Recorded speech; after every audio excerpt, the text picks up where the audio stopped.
በስመ አብ ወወልድ ወመንፈስ ቅዱስ አሃዱ አምላክ አሜን። ይትባረክ እግዚአብሔር አምላከ እስራኤል ዘአብጽሐነ እስከ ዛቲ ሰዓት። በሀብቱ ስቦ በረድኤቱ አቅርቦ በቸርነቱ ጠብቆ ከመዓቱ ሰውሮ ይቅርታውን አብዝቶ በዚህ ቅዱስ ስፍራ የሰበሰበን የቅዱሳን አምላክ እግዚአብሔር ስሙ ለዘላለም የተመሰገነ ይሁን። ለቃል ርደት ለሥጋ ርገት ምክንያት የሆነች የባሕርያችን መመኪያ እማ አምላክ ወላዲተ አምላክ ክብርና ምስጋና ይድረሳት። በጸና ሃይማኖት በቀና ምግባር የተጓዙ ቅዱሳን ሁሉ ክብርና ምስጋና ይድረሳቸው። እናንተም እንዲገባችሁ ክቡር ሊቀ ሊቃውንት ቆሞስ አባ ትናቴዎስ የዚህ ቤተ ክርስቲያን የመጽሐፍ ትርጓሜ መምህር፣ ክቡር መምህራችን ሊቀ ሊቃውንት ስሙር አላምራው በአዲስ አበባ ሀገረ ስብከት የወልደ ነጎድጓድ ቅዱስ ዮሐንስና ቅድስት ማርያም ቤተ ክርስቲያን የትርጓሜ መጻሕፍት መምህርና የደብሩ የስብከተ ወንጌል ክፍል ኃላፊ፣ ክቡራን አበው ሊቃውንተ ቤተ ክርስቲያን፣ ካህናት፣ ዘማሪያን፣ ሁላችሁም ኦርቶዶክሳውያን በአምላካችን ፍጹም ሰላም እንደምን ዋላችሁ? እንደምን ቆያችሁ? አሜን። አምላካችን በምሕረቱ ጠብቆ ለዚች የተወደደች ቀን ያበቃን ቅዱሱ ጌታ ስለማይነገር ስጦታው ሁሉ ስሙ ለዘላለም የተመሰገነ ይሁን። እንደ እግዚአብሔር ቅዱስ ፈቃድ ለሚቀሩን ጥቂት ደቂቃዎች የእግዚአብሔርን ቃል እንማራለን። የትምህርታችን ርዕስ የሚሆነው እውነተኛ ደቀ መዝሙር የሚል ይሆናል። እንደምታውቁት ዛሬ በቤተ ክርስቲያናችን ዕለቱ ኒቆዲሞስ ይባላል። ከዚህ የወጣ ትምህርትም ቤተ ክርስቲያን አታስተምርም። ይህንን ሳምንት እኛም የተገናኘንበት ዋና ዓላማ እውነተኛ ደቀ መዝሙር ለቤተ ክርስቲያን ስለማፍራት ስለሆነ ይህን መሰረት አድርገን እንማራለን። እንዲያስተምረን የአምላካችን ቅዱስ ፈቃዱ ይሆንልን። በዮሐንስ ወንጌል ምዕራፍ 3 ቁጥር 7 ጀምሮ መነሻ ማድረግ ይቻላል። ዳግመኛ ልትወለዱ ያስፈልጋችኋል በሚል ማለት ነው። እንደሚታወቀው በክርስትና ማንኛውም ሰው ደቀ መዝሙር መሆን ይችላል።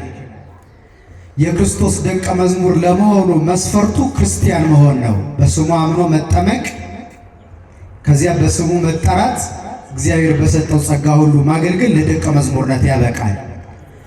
አምላካችን ደቀ መዛሙርቱን ወደ ዓለም ሲልካቸው እንዲህ ነበር ያላቸው፣ እንግዲህ ወደ ዓለም ሁሉ ሄዱ፣ ለፍጥረት ወንጌልን ስበኩ፣ አሕዛብን ሁሉ በአብ በወልድ በመንፈስ ቅዱስም እያጠመቃችኋቸው ደቀ መዛሙርቴ አድርጓቸው ብሏቸዋል። ምን ያድርጓቸው? ስለዚህ ደቀ መዝሙር የሚሆን ሰው ምን የሆነ ሰው ነው? የተጠመቀ ክርስቲያን የሆነ ሁሉ የክርስቶስ ደቀ መዝሙር ነው። እንደሚገባውና እንደ ጸጋው አያገለግል ይሆናል እንጂ ለደቀ መዝሙርነት ያልተጠራ ማንም የለም ከመካከላችን። ክርስቲያን የሆነ ሁሉ የክርስቶስ ደቀ መዝሙር ስለሆነ የተጠራ ነው። እርሱን ለማገልገል ነው፣ ለእርሱ ለመዘመር፣ ስሙን ለመጥራትና ለማክበር፣ ለዚህ ነው የተጠራ ነው። እንደዚህ ከሆነ ግን በምድር ላይ ስንኖር ለደቀ መዝሙርነት ተጠርተን አንዳንዱ በትክክል እውነተኛ የክርስቶስ ደቀ መዝሙር ሆኖ ዘመኑን ይፈጽማል። አንዳንዱ ደግሞ እንደሚገባ ሳያገለግለው ዘመን በከንቱ ያበቃበታል። ዛሬ ማንሳት የፈለግነው ከእውነተኛ የክርስቶስ ደቀ መዛሙርት አንዱ የሆነውን ኒቆዲሞስን አብነት አድርገን እኛም እንደሱ እግዚአብሔርን እንድናገለግለው ለማመላከት ነው። በተለይ የሰንበት ትምህርት ቤት አገልግሎት ደግሞ በትክክል የክርስቶስ ደቀ መዝሙርነት የሚገለጥበት ሕይወት ነው። ብዙ ሰዎች ካለመረዳታቸው የተነሳ የሰንበት ትምህርት ቤትን አገልግሎት የቅዳሜና የእሁድ ሲመች የምናገለግልበት አድርገው ሊረዱት ይችላሉ እንጂ የሰንበት ትምህርት ቤት አገልግሎት ማለት የክርስቶስ ደቀ መዝሙርነት ነው። ይሄ ማለት አባቶቻችን በብዙ መንገድ ሰንበትን ተርጉመው እንደነገሩን ሰንበት ማለት የመጀመሪያው ክርስቶስ ነው። ማን ነው? እስኪ ሁላችሁም በአንድ ድምፅ ንገሩ። ማን ነው ሰንበት? ክርስቶስ ነው። አሁን እኛ ይህን የድካም ዓለም አልፈን ስንሄድ በእረፍት ነው የምንኖረው ማለት አርፈን ከድካም ተላቀን ነው። ያ የምናርፍበት ሕይወታችን ክርስቶስ ነው። ራሱን እናንተ ሸክም የከበደባችሁ ኑ ወደ እኔ ምን እላችኋለሁ? አሳርፋችኋለሁ ነው ያለው። ስለዚህ አንድ ሰው የሰንበት ተማሪ ሲባል የክርስቶስ ደቀ መዝሙር ማለት ነው ትርጉሙ። የክርስቶስ ደቀ መዝሙር በሌላ ትርጓሜ ደግሞ ሰንበት እመቤታችን ተብላ ትተረጎማለች። አሁን ደግሞ ያለንበት ቦታ የእመቤታችን የቅድስት ድንግል ማርያም ቤተክርስቲያን ነው። ማርያም ሰንበት እረፍተ ጽዑራን እምጻማ፣ በኃጢአት በመከራ የደከሙ ሰዎች የሚያርፉባት ሰንበት ማርያም ናት ይላል የመልካ ማርያም ደራሲ። ስለዚህ የእመቤታችን ተማሪ ማለት ነው። ሶስተኛ የመንግስተ ሰማያት ተማሪ ሰንበት የተባለችው መንግስተ ሰማያት ናት። ክርስቲያኖች ይህ ዓለም አልፎ ያኛው ዓለም ሲተካ አርፈን የምንኖርበት ሀገር መንግስተ ሰማያት ናት። እሷ ሰንበት ትባላለች። ስለዚህ ለመንግስተ ሰማያት የሚያገለግል እመቤታችንን የሚያገለግል የክርስቶስ ደቀ መዝሙር ማለት ነው ትርጉሙ። እንደዚህ ከሆነ በዛሬው ቀን እንደተነገረው የክርስቶስን እውነተኛውን ደቀ መዝሙር አብነት አድርገን ክርስቶስን በሚገባ ማገልገል ይኖርብናል ሁላችንም። የተወደዳችሁ ክርስቲያኖች በዚህ ዘመን በሚገባ ሰንበት ትምህርት ቤት ላይ ሰርተን እውነተኛ የክርስቶስ ደቀ መዛሙርት ቤተክርስቲያን እንዲኖሯት ካላደረግን ሀገርንም ቤተክርስቲያንን ማሻገር በፍጹም የህልም እንጀራ ብቻ ሆኖ ነው የሚቀረው። በምኞት የሚፈጸም ነገር በጣም ዓላማውን የተረዳ ከፍ ያለ ሰንበት ተማሪ ቢኖራት ቤተክርስቲያን ደስ ይለናል ብሎ በመመኘት ብቻ አይሳካም። ታስታውሱ እንደሆነ የበዓላትና የአጽዋማትን ቀመር ያወጣልን ዲሜጥሮስ የተባለው አባት እንዲያው አብይ ጾምና ጾመ ነነዌ ሰኞ ሰኞ ቢገቡ ሁልጊዜ እንደ ድሮ፣ ስቅለት ዓርብ ዓርብ ቢውል፣ ዕርገትና ጸሎተ ሐሙስ ሐሙስ ሐሙስ፣ ደብረ ዘይት ሆሳዕና፣ ትንሣኤ ጰራቅሊጦስ ደግሞ እሑድ እሑድ ቢሆን ተመኘ እንዲህ ቢሆን ብሎ ማለት ነው። ከዛ እግዚአብሔር መልአክ መጥቶ ቅዱስ ሚካኤል እንደዚህ ያለ በጎ ነገር በምኞት አይገኝም አለው። ቢሆን እንዲህ አይነት ፓትርያርክ ቢኖራት ቤተክርስቲያን፣ እንዲህ አይነት ጳጳስ፣ እንዲህ አይነት መምህር፣ እንዲህ አይነት ቄስ፣ እንዲህ አይነት ዲያቆን፣ እንዲህ አይነት ሰንበት ተማሪ፣ እንዲህ አይነት ምዕመን ቢኖራት እያሉ በመመኘት ማሳካት ይቻላል? አይቻልም። የምንመኘውም ነገር የሚከፈለውን ዋጋ ከፍለን መሬት ላይ ማውረድ አለብን። ያለዚያ ምኞታችን አይሳካም። ግብር ግባና እግዚአብሔርን ጠይቀው አለው። ስለዚህ አንድ እርምጃ ሄዶ ሱባኤ ገብቶ እግዚአብሔርን ጠየቀው። የመጥቅና የአበቅቴ ምስጢር ተገልጦለት ዛሬ የምናከብራቸውን በዓላት ደብረ ዘይት እሑድ ቀን ያከበር ነው እሱ ሱባኤ ገብቶ ባገኘው ቀመር ምክንያት ነው። ልጆቻችን ላይ የምንፈልገውን ለውጥ በምኞት አናመጣም፣ በስራ ነው የምናመጣው። ስለዚህ ለቅድስት ቤተክርስቲያን እውነተኛ ደቀ መዛሙርት ያስፈልጓታል። እያንዳንዱ ክርስቲያን በጸጋው ማገልገል አለበት። ይልቁኑ ሁሉም ሰው ወደ ሰንበት ትምህርት ቤት ገብቶ መስራት ይኖርበታል። እንዳለመታደል ሆኖ ነው እንጂ እኛ በምንኖርበት ሀገር ለአንዳንድ ጉዳዮች የሰጠነው ትኩረት ምን ያህል እውቀት እንደሌለን ማስተዋል እንደጎደለን ያሳያል። ከነዚህ ከአሃት አብያተ ክርስቲያናት ኮፕቲክ ከሚባሉት ቸርቾች አንዷ የህንድ ቤተክርስቲያን ናት። ስለዛች ቤተክርስቲያን የአሰራር ሂደት ምዕመናን ላይ የምትሰራውን የዘገቡ ወንድሞች እዛ የተጻፈ የሚደንቅ ነገር አለ። ለምሳሌ በእኛ ቤተክርስቲያን ለሕፃናት ሰንበት ተማሪዎቹ ለትንንሾቹ የሚመደበው መምህር የሚመደበው መዝሙር የሚያስጠና ሰው ምን አይነት ሰው ነው? አእምሯችሁ ላይ ጠይቁና ከዚያ በኋላ መልሱን ፈልጉት። መፍትሄ መፈለግ አለብን። እነማን ላይ ያልኳችሁ? ዛሬ ግን ከነጋ እህል ቀምሳችሁ ይሆን? ፊታችሁና ድምፃችሁ በጣም አስፈሪ ነው። ለመቀጠል በጣም ይከብዳል። ሕፃናት በሉ እስኪ። ሕፃናትን በእነሱ ቤተክርስቲያን የሚያስተምራቸው አካል የተለየ ነው። የእኛን ታውቃላችሁ። ይሄ ማለት ጥሩ አይደለም ለማለት አይደለም። መደረግ ያለበትን ግን አላደረግንም። እነርሱ ጋር በጣም የተማሩት ሰዎች ለሕፃናት ሰንበት ትምህርት ቤት መምህራን ሆነው ነው የሚመደቡ። በዓለማዊ ከፍተኛ ፕሮፌሰሮች የሚመደቡት ለሕፃናት ነው። በቤተ ክርስቲያን ሊቀ ሊቃውንት የሚባለው መምህር የሚመደበው ለሕፃናት ነው። ምክንያቱም ገበሬ በሰኔ ሲዘራ አዘራሩ ላይ ካልተጠነቀቀ በህዳርና በታኅሳስ በጎ ፍሬ ያገኛል? አያገኝም። ከመጀመሪያው የተጣመመ ትውልድ ይዘን በኋላ የቀና ትውልድ መጠበቅ በጣም የተሳሳተ አመለካከት ነው። እውነተኛ ደቀ መዛሙርትንም ለቤተ ክርስቲያን ማፍራት አይቻልም። ምን ያህል እንዳሰቡት ታስተውላላችሁ። ትልቅ አዋቂ የሚባለው ሰው ለሕፃን የሚመደብ ሰውን ከሕፃንነቱ ነው መሰራት ያለበት። ጌታም ሕፃናትን ወደ እኔ ይመጡ ዘንድ ምን አትበሏቸው፣ አትከልክሏቸው ብለዋል። እና የእኛን ሳየው ምን ያህል የተራራቅን እንደሆነ ይሰማኛል። የሆነው ሆኖ ግን እውነተኛ ደቀ መዝሙር ለቤተ ክርስቲያን ያስፈልጋታል። መገለጫው ምንድን ነው የሚለውን ላንሳ።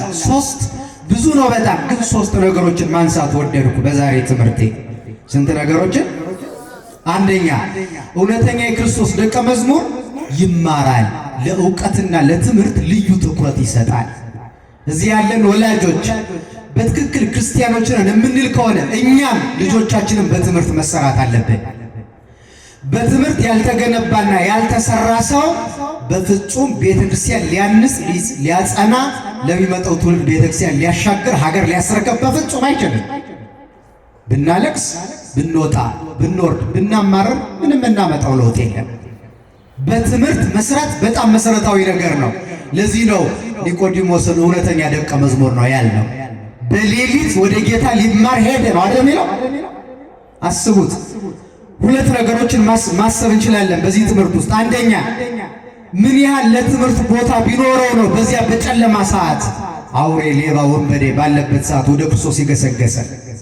ሁለተኛ እውነተኛ የትምህርት ሰው ደግሞ የትምህርት ሰዓት ያውቃል።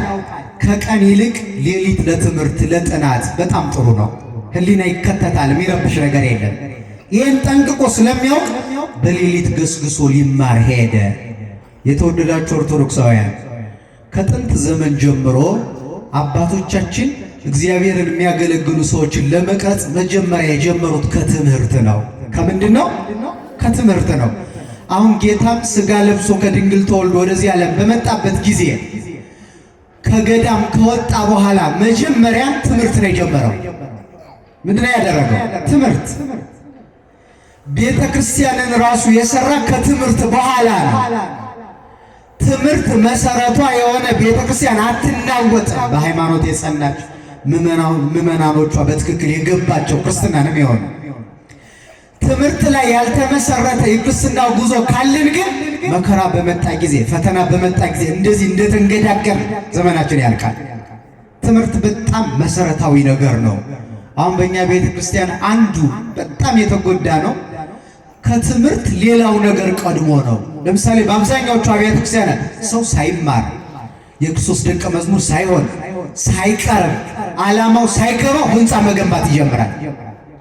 እሱ ብቻ እንዳይመስላችሁ ይቀጥልና ደግሞ እዚህ ቤተክርስቲያን ይሰራና ደግሞ እውቀት የለ አይደል? ትምህርት ስለሌለ ደግሞ እዚያ ላይ ደግሞ አንድ ቤተክርስቲያን እንስራ ብሎ ደግሞ ይጀምራል። አባታችን መጥተዋል። ቡራኪያቸው ይድረሳል። እሺ፣ አረፍ አረፍ በሉ። ስለዚህ እንደዚያ ያደርጋል። ትምህርት ስለሚጎድል እንዴት መስራት እንዳለበት እንዴት መኖር እንዳለበት መረዳት ያቅተዋል። በክርስትና ግን የሚቀድመው እውነተኛ ደቀ መዛሙርትን እናፍራ ካለ ትምህርት ላይ መስራት። አሁን በየሰንበት ትምህርት ቤቱ ካሪክለም ተቀርጾ ትምህርት እየተሰጠ ነው። ማንኛውም ኦርቶዶክሳዊ ሰው መማር አለበት። ካልተማረ በጣም አስቸጋሪ ነው የሚሆነው። ሃይማኖትን መረዳት አይችልም። ክርስትናን በአግባቡ መኖር አይቻልም። የኛ ዘመን በተለይ ወጣቶቹ ላይ ትምህርት ባለመቅደሙ ምክንያት ብዙ ኦርቶዶክሳውያን ምን ያህል መከራ እንደሚያዩ ታውቃላችሁ። ክርስቲያኖች በጣም ብዙ ፈተና የሚያዩ ልጆች አሉ።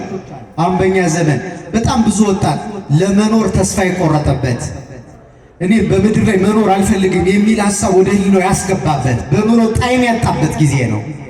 አየት አስቀድመን ትምህርት ላይ ሰርተን ቢሆን ኖሮ እንዲህ አይነት አስጨናቂ ሁኔታ ወደ ውስጡ ሲመጣ በተማረው ትምህርት ይጽናና ነበረ። ተስፋ ወደ መቁረጥ አይሄድም ነበረ።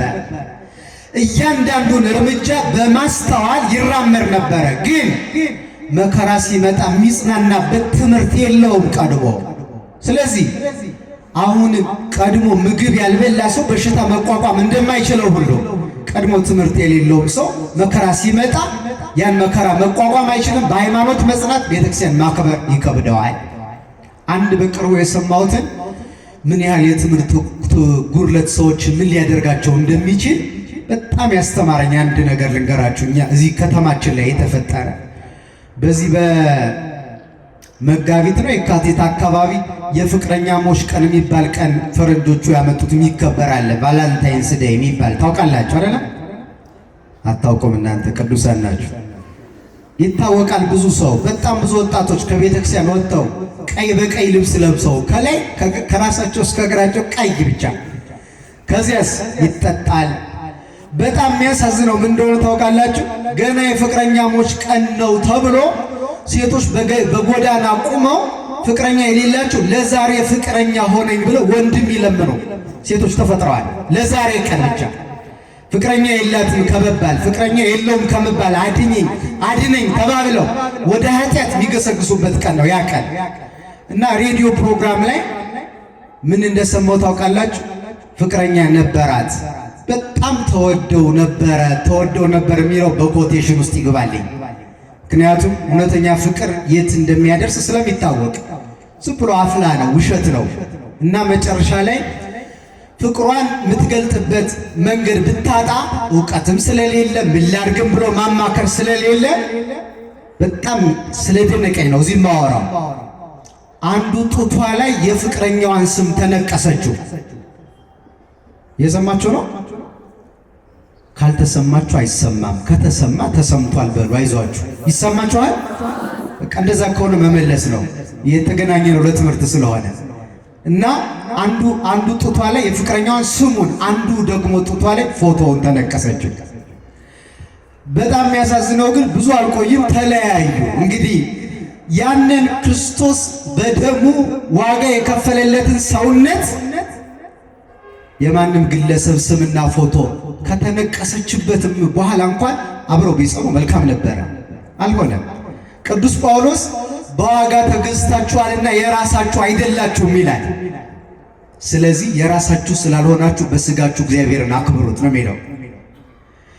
እኛ ይሄ ሰውነት የራሳችን ካልሆነ የእግዚአብሔር ከሆነ ለምንድን ነው መጫወቻ ያደረግነው ካላችሁ ስላልተማርን ነው። ሌላ ምን ምክንያት የለው።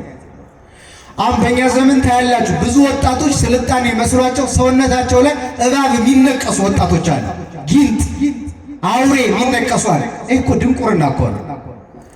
ቀድሞ ትምህርት ቢሆን ኖሮ አንደኛ ሰው እንዴት አካሉ ላይ እባብ ይነቀሳል?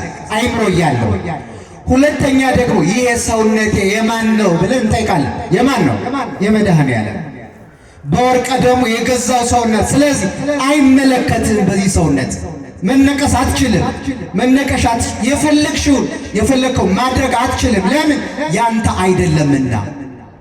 እና ያንተ ካልሆነ በዚህ ሰውነት ላይ ለምን ትጫወትበታለህ? ይሄ ለምን መጣ? በትምህርት እጥረት። አሁን እነዚህ ሁለቱ ፍቅረኛሞች ተለያዩ። እንግዲህ እንደነገርኳችሁ ተለያዩ። አሁን ይቺ ሴት ሌላ ወንድ ልታገባ ነው። ስታገባ ጾታ ላይ የተነቀሰችው ስም የማን ነው? ደህና መሻችሁ። የማን ነው? የድሮ ፍቅረኛዋ። ፎቶስ የድሮ። አሁን ይሄኛው አዲሱ የሚመጣው ሰውዬ ምንድነው የሚያደርገው? አሁን ጦርነት የሚጀምረው ከዚህ ነው። ምክንያቱም አስቀድማ እንደዚህ አይነት በጣም የማይገባ ነገር ሰርታለች። ይህን ሁሉ ምን አመጣው ከተባለ የተወደዳችሁ እግዚአብሔር ቤተሰቦች ምን አለ ማለት አለመማር፣ ትምህርት ላይ አለመስራት። እውነተኛ የክርስቶስ ደቀ መዝሙር መገለጫው ቁጭ ብሎ መማር ነው። ጌታም 3 ዓመት ከ3 ወር በሚገባ ደቀ መዛሙርቱን አስተምሯቸዋል። ሳያስተምር ወደ ዓለም አልሸኛቸው። በነገራችን ላይ ሳይማሩ ቢሄዱ ኖሮ ኢየሩሳሌምንም አይወጧትም ነበረ። ከኢየሩሳሌም አይወጡ፣ ለዓለም አይተርፉም ነበር። በየጎዳናው እያስቆመ ግራ የሚያጋበን ሰው እኮ በትምህርት እጥረት ምክንያት ለዓለም እንተርፍ ነበር። ትምህርታችን ግን ባለመማራችን ምክንያት ከደጃችን አልወጣም። ትምህርቱ በጣም የጠራ የቀና ትምህርት ነው ያለን። ክርስቲያኖች አለማወቅ በጣም ከፍተኛ ጉዳት አለው። በዓለም ትልቁ በደል ምንድነው ካላችሁኝ፣ ያለ ዕውቀት ያለ ማስተዋል መኖር ነው። ከፍተኛው በዓለም የተሰራው በደል ምንድነው ካላችሁኝ፣ የክርስቶስ መሰቀል፣ እርቃኑን መሆን፣ ስጋው አልቆ አጥንቱ መቆጠር፣ የሾህ አክሊል መድፋት፣ ፊቱ በደም መለወስ፣ ያ ሁሉ ተዋረዶ በጠቅላላ አይሁድ ጌታ ላይ የፈጸሙት ነገር በሙሉ በቃ በምድርም በሰማይም የመጨረሻው በደል የሚባለው እሱ ነው። ይሄ ግን በምን እንደመጣ ታውቃላችሁ? ይህን የሚያህል በደል ግን ባለማወቅ ነው የመጣው። ሶበሰኬ አይመሩ እሚሰቀልዎ ለእግዚአብሔር ስብሐት ቢያውቁስ ኖሮ የክብርን ጌታ ባልሰቀሉት ነበር ነው ያለው ቅዱስ ጳውሎስ። እስኪ በሉ ቢያውቁስ ኖሮ፣ አረ ንገሩኝ፣ የክብርን ጌታ ምን ባላሉት ባልሰቀሉት ነበረ። ስለዚህ መሰረታዊ ምክንያታቸው አልተረዱትም፣ ማን እንደሆነ አብሯቸው እየኖረ። እውነት ቢያውቁት ኖሮ እንዴት ይጠቀሙበት ነበረ? እንግዲህ አሁን ታውቃላችሁ፣ እኛ አሁን ዛሬ እንደው በአካል ጌታን ተገልጦ እዚህ ለአንድ ሰከንድም ያህል ብናየው ደስ ይለናል አይለንም? ከነሱ ጋር ግን 33 ዓመት ሙሉ አብሮ ነበረ። አንድ ቀን ሳይገባቸው፣ ሳያውቁት፣ ሳይረዱት በጣም የሚገርም ልባቸው ስለታወረና ከእውቀት ውጭ ስለሆኑ የማይገደለውን እኮ ነው የገደሉት። በስጋ የማይዘመደው ጲላጦስ ከሮም የመጣው አይሁድን የጠየቃቸው ሁለት ነገር ነበር። ለምንድን ነው የምታደርጉበት?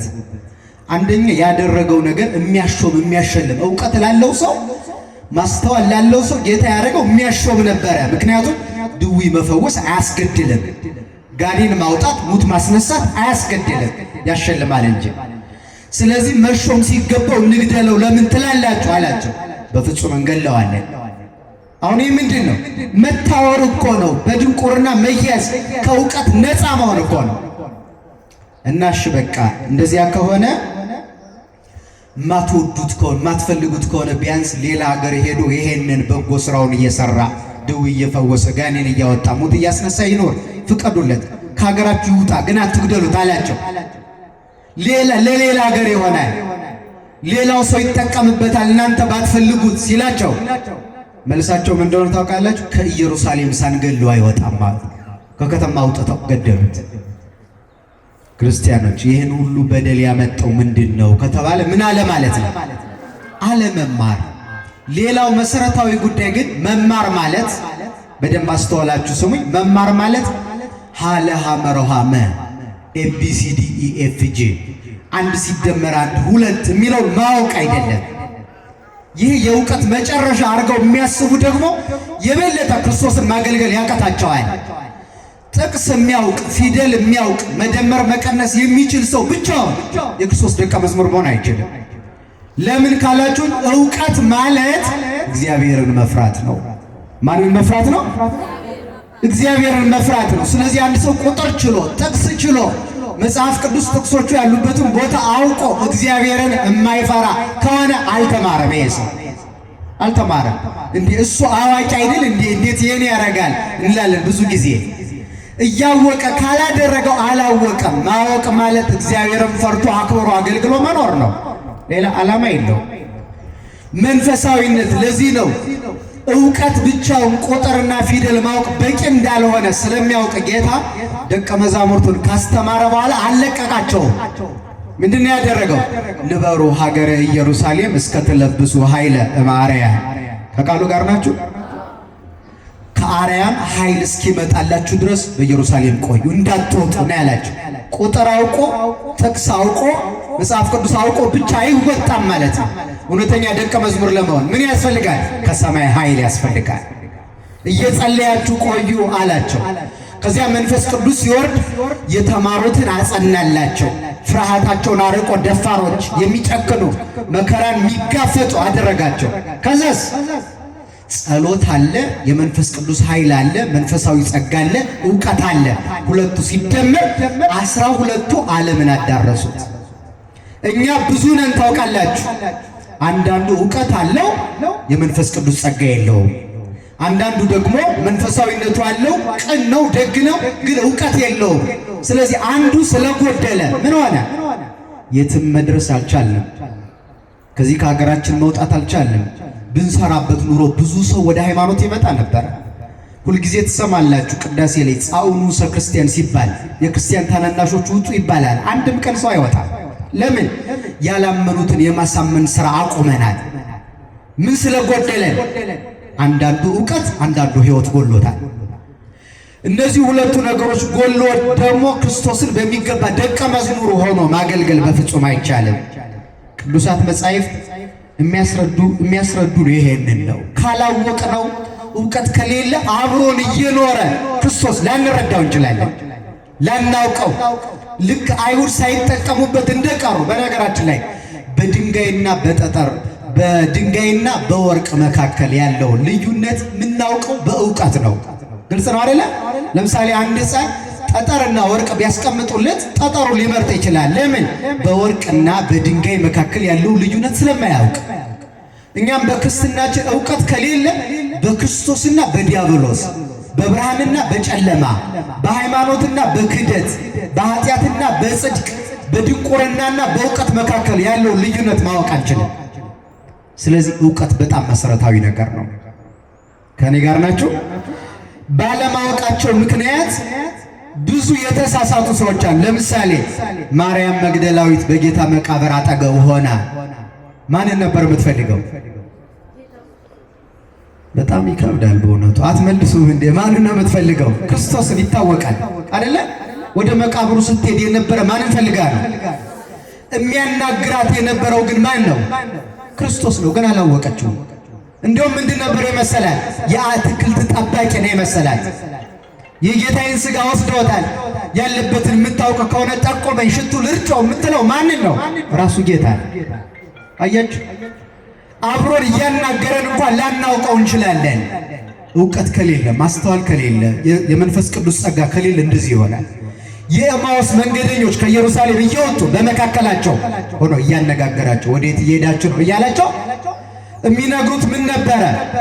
አንተ ለኢየሩሳሌም እንግዳ ነህ፣ እስራኤልን ይቤዣቸዋል ብለን ተስፋ ያደረግነው ኢየሱስን እኮ አይሁድ ሰቅለው ገደሉት እያሉ የሚያወሩት ለማን ነው?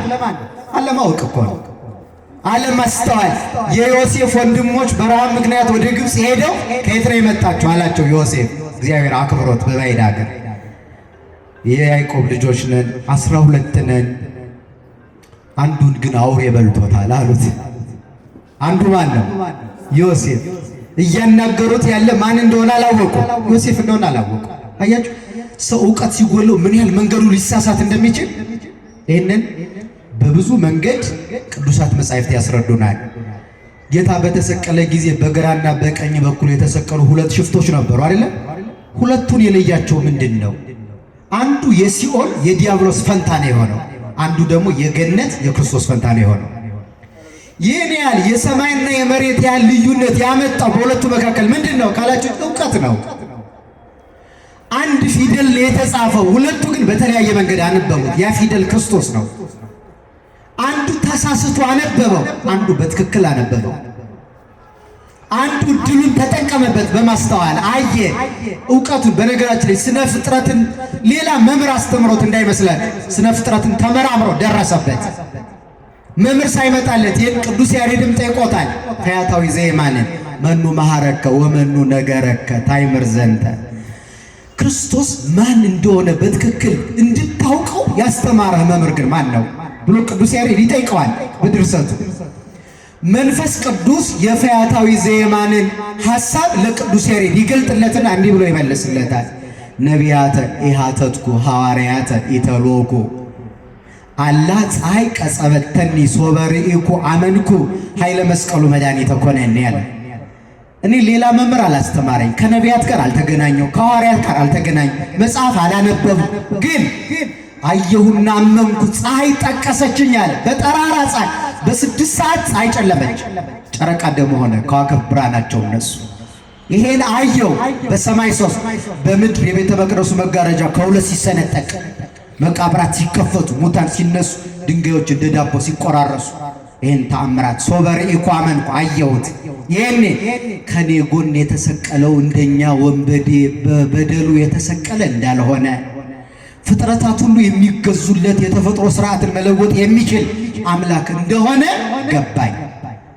ከዛ ቀና ስል ለድህነተ ዓለም እርቃኑን በመስቀል የተሰቀለው ጌታ በዘባነ ኪሩብ ተቀምጦ ከአብና ከመንፈስ ቅዱስ ጋር ሲመሰገን አየሁት በጌትነቱ። ያኔ በመንግስትህ በመጣ ጊዜ ምን በለኝ አስበኝ አልኩታል። አያችሁ፣ ይሄኛው ግን ያልገባውም ይሄ ዕውቀት የለውም። ስለዚህ አምላክስ ቢሆን ራሱን አድኖኛንን ባዳንን፣ ይሄ ይሳደባል። ይሄ ደግሞ በመንግስት በመጣ ጊዜ አስበኝ ይላል። ልዩነቱ አንድ አካል እኮ ነው የተሰቀለው፣ በመካከል ግን ተለያዩ። የለያቸው ዕውቀትና ማስተዋል ነው። በትክክል አዋቂ ስለነበረ ክርስቶስን ስለተረዳ በዚያች ሰዓት ንስሐ ስለገባ ጌትነቱን ስለገለጠ ስመጣ አይደለም ዛሬ በገነት ከኔ ጋር ትኖራለህ ብሎ ቃል ገባለት።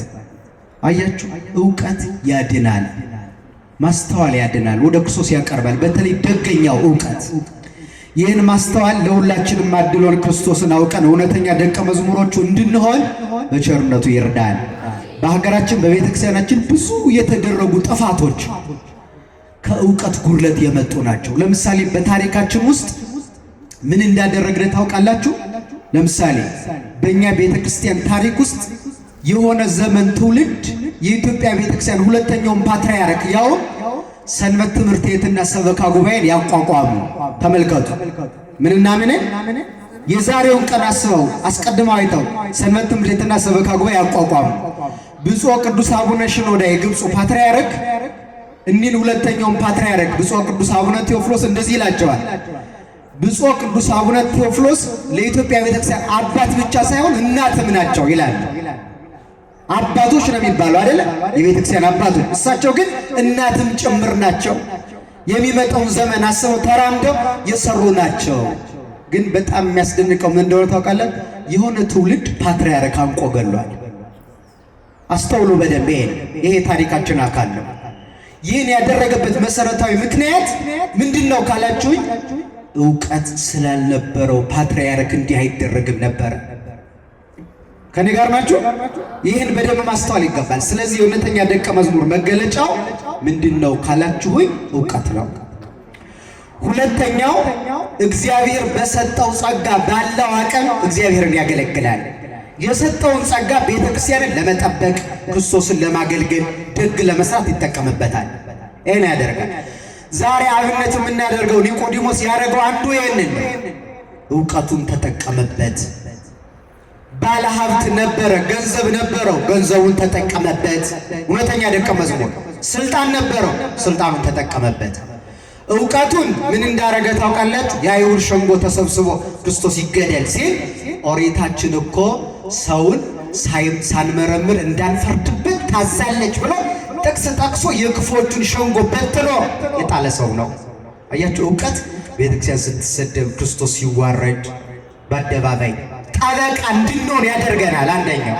ሁለተኛ ሸንጎ የተበተነ ደግሞ ዕውቀት ስላለው ብቻ አይደለም፣ ስልጣንም ስለነበረው ስለፈሩት ተበታተኑ፣ በየመንገዳቸው ሄዱ ይላል። ስለዚህ ስልጣኑንም ዕውቀቱንም ምን አለበት? ተጠቀመበት። ማንን ለማገልገል? አረ በሕግ አምላክ ተናገሩ። ማንን? ክርስቶስን ለማገልገል ተጠቀመበት። እውነተኛ ደቀ መዝሙርነቱ በዚህ ታወቀ። በነገራችን ላይ ባለን ማገልገል እንችላለን። እግዚአብሔር በሰጠን ጸጋ፣ አንዳንዱ በመዝሙር፣ አንዳንዱ በትምህርት፣ አንዳንዱ እንደዚህ ቁጭ ብሎ ቃል እግዚአብሔርን በመማር እና በመከተብ ለሚመጣው ትውልድ ይሄ ነው የአባቶቻችን ትምህርት ብሎ በመንገር ያስረዳ ይችላል። ጸጋ ብዙ ነው። ቅዱስ ዮሐንስ አፈወርቅ ምን ይላል? እንዲሁ ጳጳስ በሆን ኖሮ ይሄን አደርግ ነበር አትበል፣ መጀመሪያ እግዚአብሔር በሰጣት ጸጋ ምን ሰራህበት ይላል። የሚመኝ ሰው አለ ትልቅ ማዕረግ መድረስ። አሁን በያዝከው ግን ምን አረክበት? መጀመሪያ ስራበት ብሎ ይናገራል። እና ኒቆዲሞስ ያደረገው ይሄ ነው። እውነተኛ ደቀ መዝሙርም መገለጫው ይሄ ነው። ስልጣኑን ዕውቀቱን ተጠቀመ ብያቸዋለሁ። ሀብቱንም ተጠቀመበት። አሁን በእኛ ዘመን ያሉ ኦርቶዶክሳውያን ባለሀብቶች ገንዘባቸውን ምን እያደረጉበት ይሆን? እኔ በጣም ውስጤ ያለ ጥያቄ ነው። ምክንያቱም ዓላማው በትክክል ገብቶን ዕውቀቱ ማስተዋሉ ኖሮን በጋራ ብንሰራ ኖሮ ብዙ ትውልድ እናድን ነበረ። ብዙ ማስተማር ነበረብን፣ ብዙ ማሰልጠን ነበረብን። በየቋንቋ አሰልጠንን በየጠረፉ ምንላካቸው መምህራን ሰንበት ትምህርት ቤት አሁን በነገራችን ላይ በሙሉ የከተማው የዚህ አጥቢያ ወጣት በሙሉ ወደ ሰንበት ትምህርት ቤት ቢመጣ በቂ አዳራሽ አለ፣ በቂ መምህራን አዘጋጅተናል፣ መስራት እንችላለን ወይ? ግን ያለንን ገንዘብ ሁሉ ሰውን ለማዳን ብንጠቀምበት ኖሮ እውነተኛ የክርስቶስ ደቀ መዛሙርት እንሆን ነበረ። ኒቆዲሞስ ይሄንን ነው ያደረገው።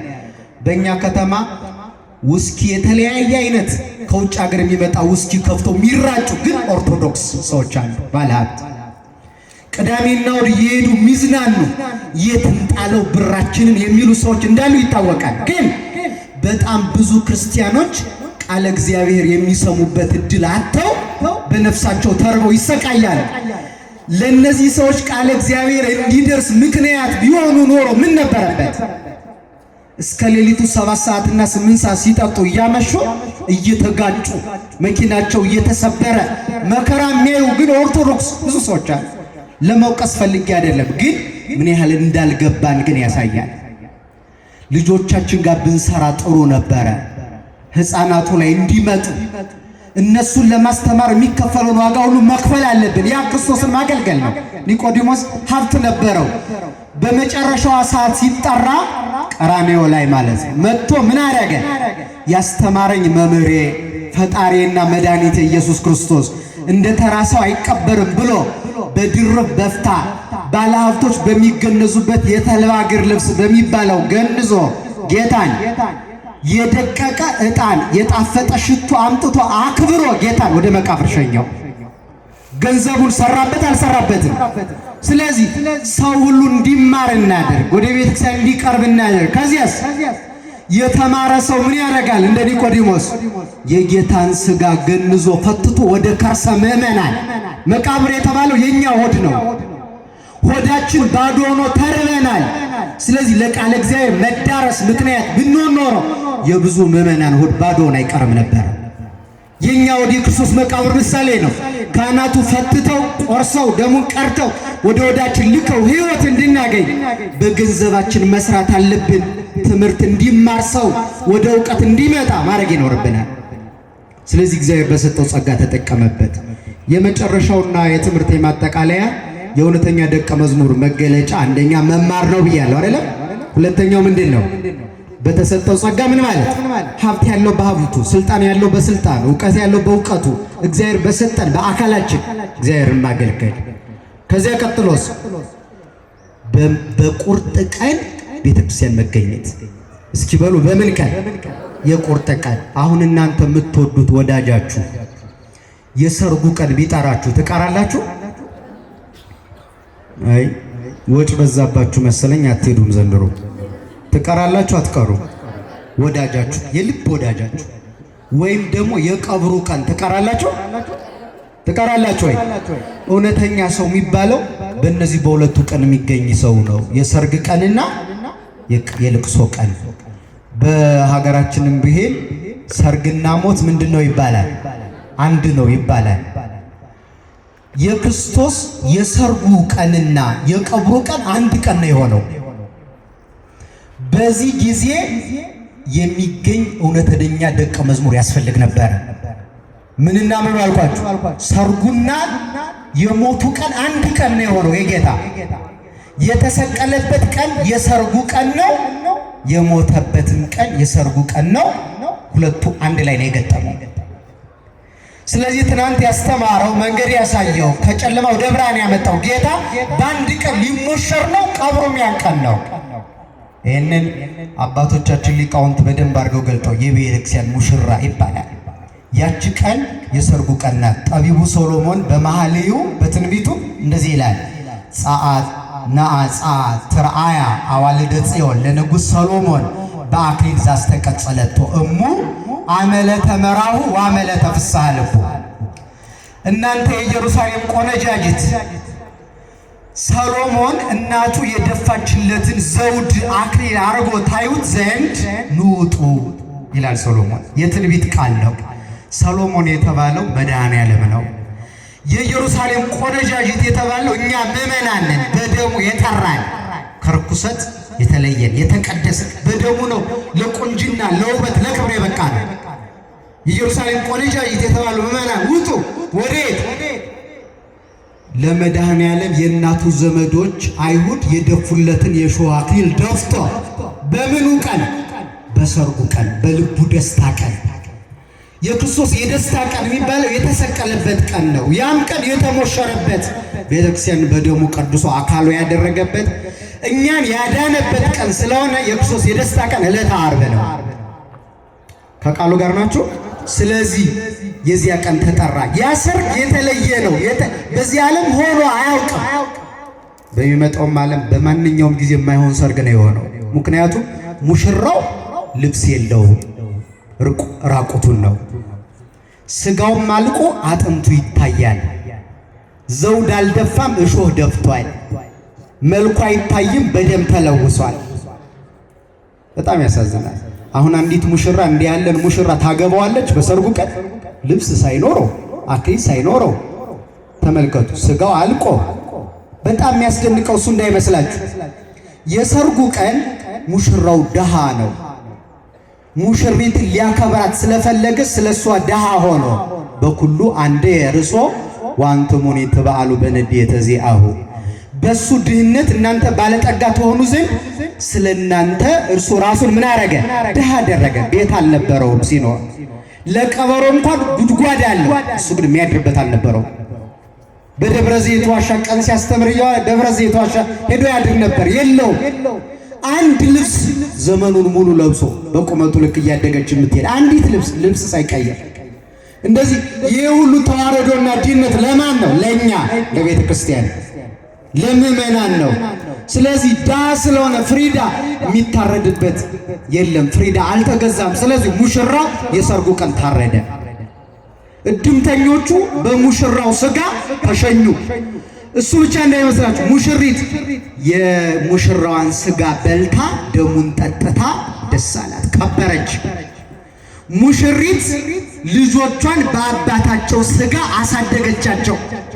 ቤተ ክርስቲያን እኛ ልጆቿን ያሳደገችን በአባታችን ስጋ ነው። በማን ስጋ? ኧረ ንገሩኝ። በመድኃኔዓለም በክርስቶስ ስጋ እያበላች እያጣጣች አሳደገች። ያ የሰርጉ ቀን ይባላል። ደግሞ የሞተበትም ቀን ነው። ለሁለት ነገር ተጠራ፣ ለሰርግም ለቀብርም አንድ ቀን ተጠራ። ስለዚህ ኒቆዲሞስ መጣ። በቁርጥ ቀን ሰው ሁሉ ሸሽቷል። ያ ሁሉ የአምስት ገበያ ሰው ሸሽቷል። ያስተማራቸው ደቀ መዛሙርት 3 ዓመት ከ3 ወር የቃሉን ትምህርት የእጁን ታምራት እየሰሙ እየተመለከቱ የኖሩት ሁሉ ከዮሐንስ በቀር ሸሽተዋል። በዚያ ጊዜ የክርስቶስ ወገን ነኝ ማለት ስልጣን ካለ ከስልጣን ያስባረራል፣ ሀብት ካለ ሀብቱ እንዲዘረፍ ይሆናል፣ ይበረበራል፣ ቤቱ ይቃጠላል። በነገራችን ላይ የክርስቶስ ወገን ነኝ ያለ ሰው በዚያ ጊዜ ቤቱ ይተኮሳል፣ ሀብቱ ይቀማል፣ ይዘረፋል። ጸጋ በምድር ላይ ያሉትን ነገሮች በሙሉ ያጣል። ይሄን ያውቃል ኒቆዲሞስ። ግን በዚህ ቀንም አልቀርም ብሎ የሰርጉ ቀንና የቀብሩ ቀን መጣ። ከሀገረ ገዡ ከጲላጦስ ተካሶ የጌታን ሥጋ ተቀበለ። በድርብ በፍታ ገንዞ ወደ መቃብር አወረደ። እውነተኛ ደቀ መዝሙር ማለት ይሄ ነው። የቁርጥ ቀን የመጨረሻዋ ቀን የሚገኝ እንዲህ አይነት ደቀ መዛሙርት እንድንሆን መድኃኔዓለም በቸርነቱ ይርዳል። እንዲህ ብሎ ስላገለገለ ግን ክርስቲያኖች መጨረሻ ምን አገኘ? እውነተኛ ደቀ መዝሙር ብንሆን ሁላችንም በሰንበት ትምህርት ቤት ባለው መዋቅር ውስጥ ገብተን አሁን ባልኳችሁ መሰረት ተምረን ባለን ጸጋ አገልግለን የቁርጥ ቀን ተገኝተን ብናገለግለው እግዚአብሔር ምንም ይሰጠን ይመስላችኋል? ይህን በኒቆዲሞስ ነው የምናየው። እሱን ተናገሬ ላብቃ። ሶስት ነገሮችን ከእግዚአብሔር አገኘ እውነተኛ ደቀ መዝሙር በመሆኑ ምክንያት። አንደኛ ለልዩ ምስጢር በቃ። እስኪ ንገሩ፣ ለምን በቃ? ለልዩ ምስጢር። ልዩ ምስጢር ተገለጠለት። እውነተኛ ደቀ መዝሙር መሆን ለዚህ ያበቃል። ያላየነውን ረቂቅ ምስጢር እንድናይ ያደርጋል። እንዴት ካላችሁ፣ አንደኛ ለአምላካዊት ምስጢር አገልጋይ የሆነ ጌታን ገንዞ በመቅበሩ የሐዲስ ኪዳን ካህናት የጌታን ሥጋ ቆርሰው ደሙን ቀርተው ለምእመናን ያቀብላል። የዚያች የሐዲስ ኪዳን ካህናት የመጀመሪያው ለመሆን በቃ። ለዚያች ምስጢረ ቁርባንን ለመፈጸም የመጀመሪያው የካህናት አብነት ለመሆን በቃ ምስጢረ ቁርባን። ሁለተኛው ምስጢረ ሥጋዌ ለመረዳት በቃ። ጌታን ሲገንዘው አይኑን ሞትክን ደከምክን፣ የደከሙትን የምታበረታቸው የሞቱትን የምታስነሳቸው፣ ሞትክን ደከምክን ሲለው እንደዚህ ለምን ትለኛለህ? ቅዱስ እግዚአብሔር ቅዱስ ኃያል ቅዱስ ሕያው ዘኢይመውት የማይለወጥ የማይሞት እያልክ ገንዘኝ አለው። አሁን ተመልከቱ፣ እያናገረው ነው አይደለም? ንገሩኛ ነው አይደለም? አሁን እናንተ ሰው ሙቶ እየገነዛችሁት ሰውየው አይኑን ግልጥ አድርጎ እኔን ትገንዘኝ እንዲሁ በቃ ይሄ ነው በቃ ወዳጅነታችን ቢላችሁ የምትሉት ምንድን ነው? እኔ ሞትክ መስሎኝ ነው እንጂ ትላላችሁ። አይ ትሮጣላችሁ። አብዛኞቹ አንኖርም አይደል? አያችሁ። እሱ ግን ማንን እንደሚገንዝ ስለሚያውቅ እያናገረው ለምን እንዲህ ያልክ ትገንዘኛለህ እያለው ታዲያ ምን ብዬ ልገንዝህ አለው። ቅዱስ እግዚአብሔር ቅዱስ ኃያል ቅዱስ ሕያው ዘኢይመውት እያልክ ገንዘኝ ሲለው እያናገረው ገንዞ ቀበረው። ለምን? ምስጢረ ሥጋዌ ተገልጦለታልና። ክርስቶስ ሰው ሲሆን አምላክ፣ አምላክ ሲሆን ሰው ነው። በሥጋው ቢሞት በመለኮቱ ምንድን ነው? ሕያው መሆኑ ስለተረዳ ለዚህ ምስጢር በቃ። እሱ ብቻ ሳይሆን ቤተክርስቲያን የምትከፈትበትን የአዲስ ኪዳን የጸሎት ሁሉ አክሊል የሆነውን ኪዳን እግዚአብሔር ገለጠለት። ቅዱስ የሚለው ማለት ነው እግዚአብሔር ሁልጊዜ የምንሰማው ለዚህ በቃ አንደኛው። ሁለተኛው ለቃል ኪዳን በቃ። ለምን በቃ? ለቃል ኪዳን በቃ። ሰው በትክክል ደቀ መዝሙር የሆነ ሰው እግዚአብሔር ቃል ኪዳን ይሰጠዋል። ለኒቆዲሞስ እና ለዮሴፍ ምን አላቸው ሲገንዙት?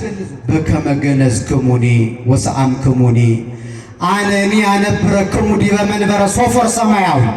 ስለገነዛችሁኝ ስማችሁም ስለቀበራችሁኝ እኔም ሶፎር በሚባል ሰማያዊ መንበር ላይ አስቀምጣችኋለሁ ብሎ ቃል ኪዳን ገባላቸው። እውነተኛ አገልጋይ፣ እውነተኛ ደቀ መዝሙር ለዚህ ቃል ኪዳን ይበቃል። የቃል ኪዳን ሰዎች እንድንሆን ማን ይርዳል? ሶስተኛውና የመጨረሻው የማይጠፋ መታሰቢያ። ያገለገለ ሰው በትክክል ደቀ መዝሙሩ የሆነ ሰው ለዘላለም የማይጠፋ መታሰቢያ እግዚአብሔር ይሰጠዋል። በነቢዩ በኢሳይያስ አድሮ እንደነገረን ሰንበቴን ለሚጠብቁ ለሚያከብሩ ለወዳጆቼ በቤቴና በቅጥሬ ውስጥ ለዘላለሙ የማይጠፋ የመታሰቢያ ስም ምን እላቸዋለሁ? ሰጣቸዋል። ሰንበትን አክብረው ተሰብስበው ጉባኤ ለሚማሩ ከቃል እግዚአብሔር ለማይለዩ በጸጋቸው ለሚያገለግሉ የቁርጥ ቀን ደቀ መዛሙርት ለሆኑት እሰጣቸዋለሁ አለ። ለኒቆዲሞስም ይሄን አደረገለት። በጣም ብዙ መታሰቢያ። አንደኛ ከቤተ ክርስቲያን ስንገባ መጀመሪያ ስንገባ መሬቱን እንስማለን። ከዚያ ግራና ቀኙን እንስማለን። መጀመሪያ የምንስመው መሬት የጌታ መቃብር ሲሆን አንዱ በር ግን የኒቆዲሞስ ምሳሌ ነው። ሁልጊዜ ልንረሳው አንችልም። ይሄን ማን ሰጠው? ኧረ ንገሩኝ። ማን ሰጠው? ምን ስለሆነ? እውነተኛ የክርስቶስ ደቀ መዝሙር ስለሆነ ሰጠው። እሱ ብቻ እንዳይመስላችሁ፣ ሁልጊዜ ቅዳሴ ሲቀደስ ሁለት ካህናት ይገባል። አንዱ ካህን የኒቆዲሞስ ምሳሌ ነው። ይህን ቅዳሴ ማርያም ሲቀደስ ሁልጊዜ እንሰማዋለን። ካህኑ ምን ይላል? ወዘንተ ካህነ ዘሃሎ ምስሌ እንዘ ይትራዳአኒ በዝንቱ ምስጢር ረሰየነ ሎቱኒ ወሊተኒ ከመ ዮሴፍ ወኒቆዲሞስ ለገነዝው ወለሥጋከ። ይህን በቅዳሴ ሰዓት የሚራዳኝን ካህን ሥጋህን አክብረው ገንዘው ወደ መቃብር እንዳወረዱት እኔንና እሱን ሁለታችንን እንደ ዮሴፍና እንደ ኒቆዲሞስ አድርገን ብሎ ነው የሚለምነው። ስለዚህ አንዱ ካህን የማን መታሰቢያ ነው? ንገሩኛ። የኒቆዲሞስ መታሰቢያ ነው። እሱ ብቻ እንዳይመስላችሁ ደግሞ ሁልጊዜ አሁን ነገ ትንሣኤ ይመጣል። ከትንሣኤ ጀምሮ ለተከታታይ 50 ቀን ቅዳሴ ስንገባ የምንለው እንዲህ የሚል ቃል ነው። ሃሌሉያ ዮሴፍ ወኒቆዲሞስ ገነዝዎ ለኢየሱስ በሰንዱናት ለዘተንሣ እሙታን በመንክርኪን። በድንቅ ጥበብ ከሞት የተነሳ ኢየሱስን አክብረው ለገነዙት ለዮሴፍና ለኒቆዲሞስ ምን ይገባል? ሰላምታ ይገባል ብለን ሁሌ እንዳንረሳቸው ይህን የማይጠፋ መታሰቢያ ስም ለኒቆዲሞስ ሰጠው። እሱ ብቻ ነው የሚመስላችሁ? ምስጋና ይገባዋል። ለእውነተኛ ደቀ መዝሙር የመጨረሻ ከእግዚአብሔር ዘንድ ምስጋና ይቆየዋል። ስለዚህ ቤተክርስቲያን ምስጋና ሰራችለት። በበዓሉ ቀን የሚደረስ ምስጋና ሰራችለት የሚመሰገንበት። ምን ብላ? አባ አርከ ስሉስ የተባለ አባት እንዲህ ያለ ሰላም ለኒቆዲሞስ ለወልደ ማርያም ዘአምኖ ከመ እምኀበ አብ መጻ ለምህረት ወለአድኅኖ። ከአብ ዘንድ ዓለምን ለማዳን የመጣ ክርስቶስን ያመነው የማርያም ልጅ ከአብ ዘንድ ተልኮ የመጣውን ያመነው ኒቆዲሞስ፣ ለኒቆዲሞስ ሰላምታ ምስጋና ይገባል። ምን ይገባል? ምስጋና ይገባል። ከዚያስ በዕለተ ተሰቅለሂ እንዘ ይከድን ዕርቃኖ፣ ጌታን በተሰቀለ ጊዜ ዕርቃኑን እየከደነ በድርብ በፍታ የጌታ ዕርቃን አይታይም ብሎ ስላገለገለ። ለዮሴፍ ቢጾ ወሱታፌሁ ከዊኖ፣ የዮሴፍ ጓደኛ ሆኖ ከእርሱ ጋር ተሳትፎ የጌታን ዕርቃን ሸፈነ። ምስለ አፋዋት ገነዘ ወቀበረ በድኖ ከደቀቀ ዕጣንና ከጣፈጠ ሽቱ ጋራ ጌታን አክብሮ ወደ መቃብር ለሸኘው ለኒቆዲሞስ ምን ይገባል? ምስጋና ይገባል።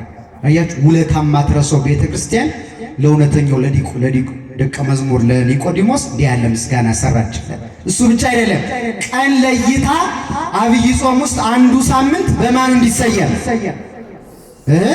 በኒቆዲሞስ። ሁለተኛ በየዓመቱ ነሐሴ 1 ቀን በዓሉ እንዲከበር ስርዓት ሰራችለት።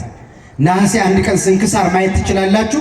የዚያን ቀን ያረፈ የኒቆዲሞስ በዓሉ የሚከበረው ነሐሴ 1 ቀን ፍልሰታ የምትገባበት ቀን ላይ ማለት ነው። ለዚህ ሁሉ ያበቃው ምንድነው ካላችሁ የእውነተኛ ደቀ መዝሙር መሆኑ የተጠራ ነው። ለዚያ ነው የመጨረሻው ምነግራችሁ ክርስቲያኖች፣ የእያንዳንዳችን ተልእኮ ምን እንደሆነ ታውቃላችሁ? የኒቆዲሞስ ተልእኮ ነው ለሁሉም ሰው የተሰጠው። ምን የሚል? የጌታን እርቃን መሸፈን። እስኪ በሉ የማንን እርቃን? አሁን ጌታ እርቃኑ ሲሆን ሆኖ ብናየው አያሳዝንም? ሰው ከፍቶ እንኳን ለሰው ቀርቶ ግዛት ለሌላቸው ፍጥረታት ስለሚያሳዝን እኮ ነው ነፍስ የሌላቸው ፍጥረታት የጌታችን እርቃን እንዳይታይ ብለው ብርሃናቸውን የሰወሩ። በዚህ ዘመን የእያንዳንዳችን ተልእኮ ይሄ ነው። የክርስቶስ አካል ሲራቆት አላይም ማለት አለብን። የክርስቶስ አካል ማናት ካላችሁ ቤተ ክርስቲያን ናት። ስለዚህ ባላችሁ ጸጋ በሚሰጣችሁ ዘመን የቤተ ክርስቲያንን እርቃን ሸፍነን ኒቆዲሞስ ከገባበት የክብር ቦታ እንድንገባ አምላከ ቅዱሳን ይርዳን። ያስተማረን አምላካችን ምስጋና ይግባው።